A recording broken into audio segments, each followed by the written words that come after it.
দেখান রেডি। আচ্ছা, আমরা একটা আজকে চেস্ট এক্সরে নিয়ে আলোচনা করব। একটা হচ্ছে এক্সরেতে আমরা কি কি দেখব। একটা হচ্ছে পজিশন দেখব যে অ্যান্টেরিয়র না পোস্টেরিয়র, এটার ইম্পর্টেন্স কি। যদি আমরা পিএ ভিউ দেখি তাহলে কার্ডিয়াক শ্যাডোটা নর্মাল পাওয়া যাবে, এপি ভিউতে কার্ডিয়াক শ্যাডোটা একটু বেশি পাওয়া যাবে, একটু বড় পাওয়া যাবে। কারণ হচ্ছে অ্যান্টেরিয়র থেকে পোস্টেরিয়র দিকে হাতটা সামনের দিকে থাকে, ওর শ্যাডোটা একটু ওয়াইডলি হয়। আর হচ্ছে এটা বুঝবো কিভাবে, একটা হচ্ছে লেখা থাকে আর একটা হচ্ছে লেখা না থাকলেও আমরা বুঝতে পারবো। এই দুটো হচ্ছে ক্লাভিকল, যদি অবলিকলি থাকে এটা ল্যাটারাল ইনটা অনেক উঁচুতে আছে, মিডল ইনটা কিন্তু অনেক নিচুতে আছে, এটা অবলিক। যদি ক্লাভিকল দুটো অবলিকলি থাকে তাহলে ইউজুয়ালি পোস্টেরিয়র অ্যান্টেরিয়র ভিউ। আর যদি এই যে দেখে ট্রান্সভার্সলি আছে, এখানে ট্রান্সভার্সলি যদি থাকে তাহলে বুঝতে হবে যে এটা হচ্ছে অ্যান্টেরিয়র পোস্টেরিয়র ভিউ। আর আমরা হচ্ছে এজটাও দেখে নিব, এটা অনেক ইম্পর্টেন্স আছে। আর সেক্সটাও দেখবো, কারণ অ্যাডাল্ট ফিমেল অনেক সময় ব্রেস্ট শ্যাডো থাকে, এটা বুঝতে হবে।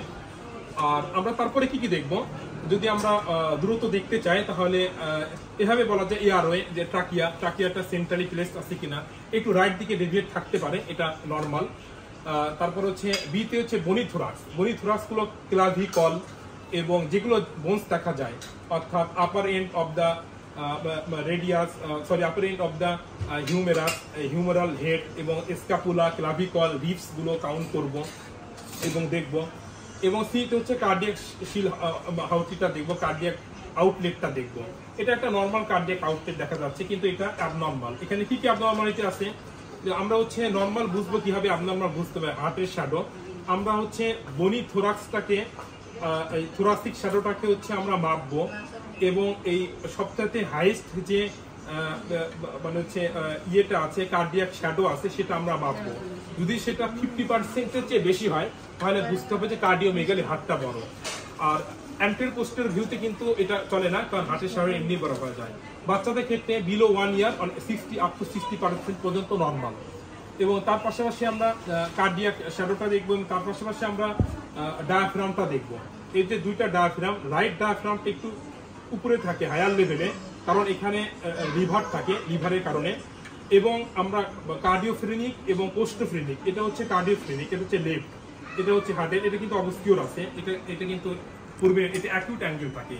অর্থাৎ দুইটা কার্ডিওফ্রেনিক এবং দুইটা পোস্টোফ্রেনিক অ্যাঙ্গেল দেখবো যে এগুলো আমরা অ্যাকিউট আছে কিনা। যদি অবটিউস হয়ে যায় তাহলে বুঝতে হবে সেখানে কোনো ইনফিউশন জমা হয়েছে, অথবা হেজিনেস থাকলে বুঝতে হবে নিউমোনিয়া বা আদার্স কিছু হতে পারে। তারপরে হচ্ছে আদার্স হেজিনেস হচ্ছে যদি আমরা এখানে তো নর্মাল লাংসের শ্যাডোটা কালো থাকবে, সেখানে যদি ওপাক কিছু থাকে, হ্যাঁ, যদি কালোর ভিতর কিছু সাদা থাকে তাহলে হেজিনেস হয়ে যাবে, সেটা আমরা বুঝতে পারবো। আর একটা হচ্ছে এছাড়াও আদার্সের ভিতর কি কি দেখবো আমরা, এটা হচ্ছে যে মিডিয়াস্ট্রিয়াম দেখবো।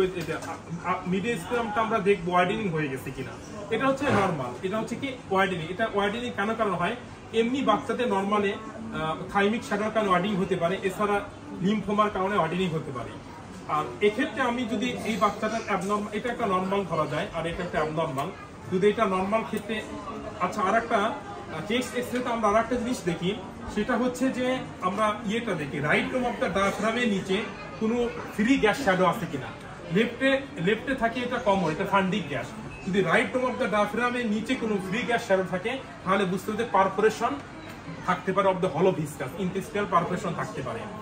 আর তাহলে যদি এটাকে দেখি কি কি অ্যাবনর্মালিটি এখানে দেখতে পাচ্ছ, তোমাকে যদি আমি জিজ্ঞাসা করি তাহলে, ও কিন্তু 5th ইয়ার মেডিকেল স্টুডেন্ট, অনেক ভালো ছাত্র। এখানে ইউজুয়ালি যদি দেখি তাহলে মিডিয়াস্ট্রিয়ামটা ওয়াইডেনিং হয়ে গেছে, এবং অবভিয়াসলি খালি চোখে দেখা যাচ্ছে কার্ডিওমেগালি আছে, ঠিক আছে।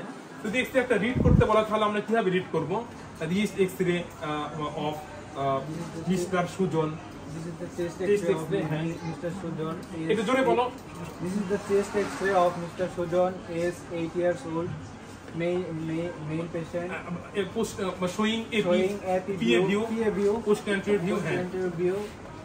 নর্মাল গুলো করে নাও, টাকে সেন্ট্রালি প্লেস, বনি thorax is normal, and clavicle is normally in position, and there is a sound cardiomegaly. এটা যদি বলে যাই তাহলে বলতে হবে যে mediastinum is widened and cardiac shadow seems to be abnormal, broadened. এটা অর্থাৎ কার্ডিয়ার সাথে এনলার্জ। তাহলে ফ্রম দিস যদি এখান থেকে আমরা ডায়াগনোসিস করতে যাই তাহলে বলতে হবে যে মিডিস্টাল ওয়ার্ডিং, এটা মিডিস্টাল পুরো মাস থাকতে পারে অথবা থাইমাস, যদি 8 বছর এর জন্য থাইমাস হবে না। কার্ডিওমেগালি অনেকগুলো কারণে হতে পারে, যেমন কনজিটাল হার্ট ডিজিজ থাকতে পারে। এই বাচ্চাটার আসলে আমি ডায়াগনোসিসটা বলে যাই, এই বাচ্চাটার আসলে লিম্ফোমা এবং তার সাথে এএসডি সেক্টর দেবে, এই কারণে কার্ডিওমেগালি দেখা দিয়েছে। ঠিক আছে, আর কিছু জিজ্ঞাসা করবো কিনা? ও এই যে কার্ডিওমেগালি যে ইয়েটা মানে কত 50% এর বেশি? হ্যাঁ, আমরা 1 বছরের নিচে যদি থাকে তাহলে 60% তো নরমাল ধরবো। যদি 1 বছর পার হয়ে যায় তাহলে আমরা 50% ক্রস করলেই আমরা বলবো যে কার্ডিওমেগালি। এটা কিন্তু অবশ্যই দেখা যাচ্ছে, তাই না? কার্ডিওমেগালি মাপা দরকার। তো ঠিক আছে, থ্যাংক ইউ।